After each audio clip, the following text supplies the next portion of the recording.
Bueno, en el desarrollo de la práctica, vosotros mismos habéis podido comprobar que la aplicación de esas 5 reglas clásicas son limitadas y dan unos resultados, bueno, eh, aproximados, pero realmente no es un resultado tan bueno como nosotros podíamos esperar o como podríamos aceptar para una integral definida.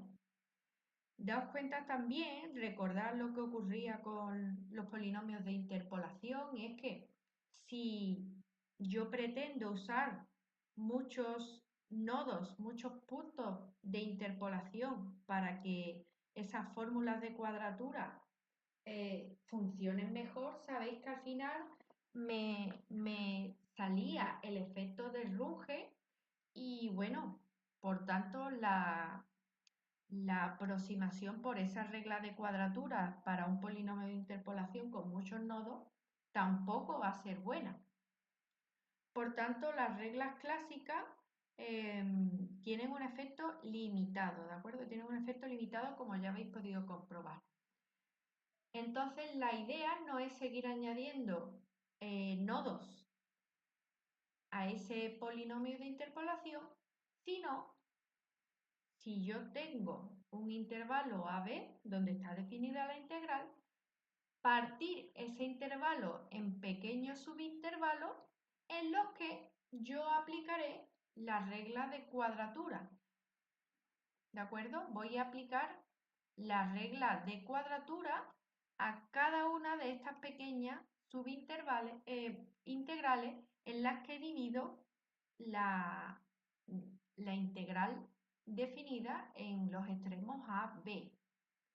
Así que cuando yo considero el problema de aproximar el resultado de una integral definida en un intervalo AB como la aplicación de las fórmulas clásicas anteriores, pero en pequeños subintervalos de AB, hablamos de reglas de cuadratura compuestas. Estas reglas funcionarán mejor que las anteriores, que las clásicas, que las simples, porque principalmente ese subintervalo tendrá una longitud más corta y me permitirá obtener una mejor aproximación de cada una de esas pequeñas integrales y la suma será una mejor aproximación de la integral definida dada la integral entre a y b. Aquí aparecen definidas las reglas clásicas, pero en su versión compuesta, el rectángulo compuesto, punto medio compuesto, trapecio compuesto, Simpson compuesto y Simpson 3/8 compuesto. Y vamos a ver un ejemplo en el que vamos a aplicar esas fórmulas compuestas. Así que ejemplo 2 nos pide calcular esta integral de aquí utilizando las reglas clásicas pero compuestas. Para ello voy a tomar el intervalo de integración, el 0, 1, y lo voy a dividir en 4 subintervalos de la misma longitud. Es decir, voy a considerar el intervalo 0, 0,25, 0,25, 0,5, 0,5, 0,75 y 0,75, 1. En resumidas cuentas, aquí, en este R, estoy haciendo esa partición del intervalo 0, 1. ¿Daos cuenta que he considerado ese un cuarto, ese 0,25 como el paso y ahora simplemente tengo que aplicarle la fórmula y veis qué buenas aproximaciones tengo ahora. 0,82, 0,74, recordad que esta integral la calculé antes y su aproximación era 0,74, aquí está la integral exacta, 0,74, 68, 24 y aquí veis que obtengo unos resultados muy buenos con las reglas compuestas. Y sin entrar en muchos detalles, Al igual que mostramos los errores de las reglas clásicas, vamos a ver las cotas del error para las reglas compuestas, ¿de acuerdo? Así que estas son las fórmulas para esa cota del error de cada una de las fórmulas compuestas: rectángulo, punto medio, trapecio, Simpson y Simpson 3/8 compuesto. El método de Romberg es el más usado para la aproximación de las integrales definidas y es, por tanto, el que mejor resultado nos dará. Así que vamos a ver cuál es la idea de este método.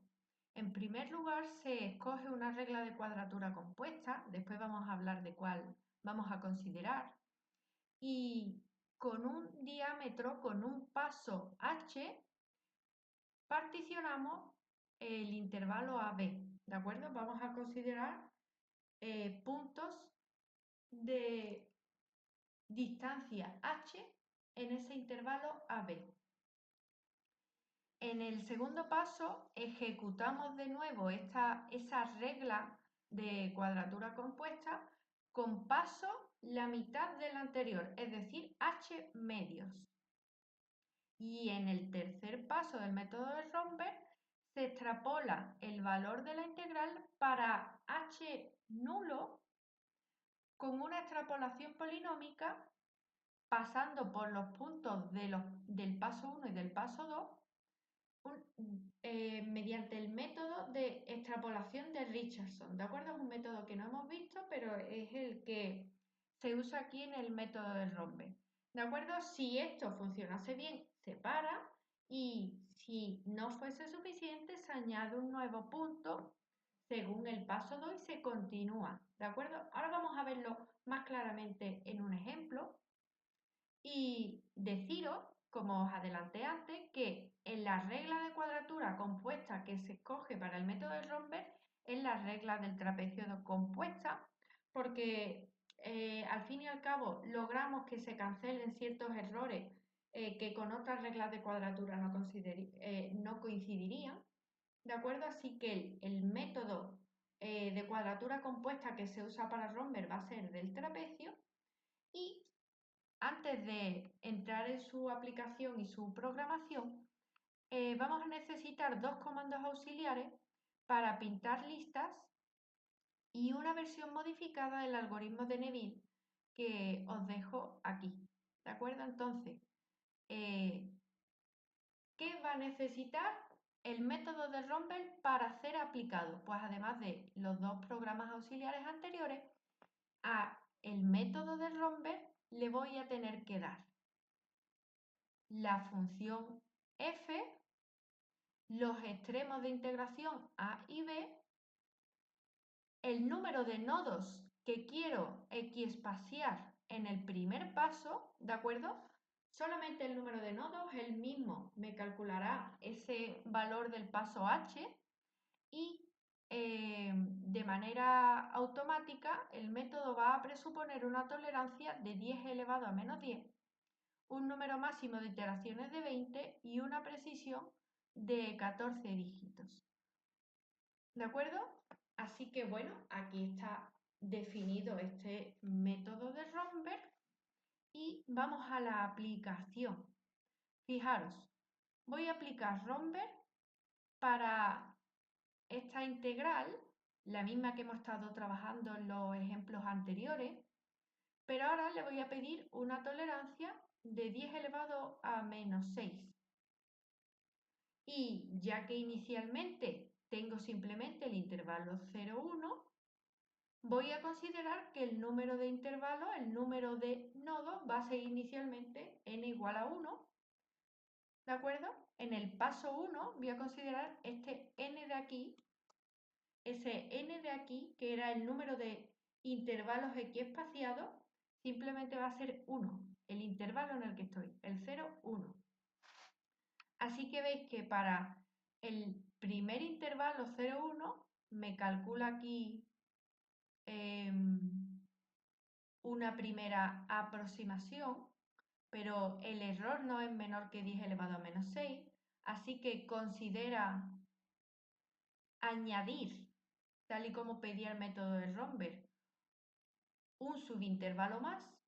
De esa manera consigue dos aproximaciones y lo tiene que hacer otra vez más y otra vez más.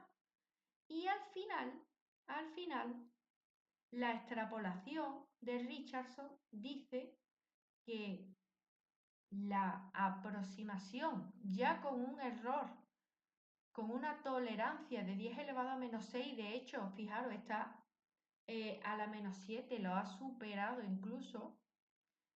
Este sería el valor de aproximación de esta integral con el método de Romberg. Como veis, lo hace todo automáticamente de una manera muy sencilla y muy cómoda. ¿De acuerdo? Así que ese último valor, ¿de acuerdo? Será la aproximación deseada y además nos proporciona el error, la tolerancia. Algo que lleva mucha ventaja tanto a las reglas clásicas como a las reglas compuestas.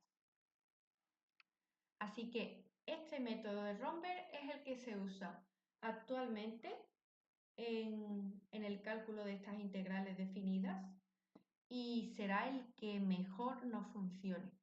¿De acuerdo? Pues y nada, por último, pues quedan algunos ejercicios propuestos para que los desarrolléis vosotros. Hasta luego.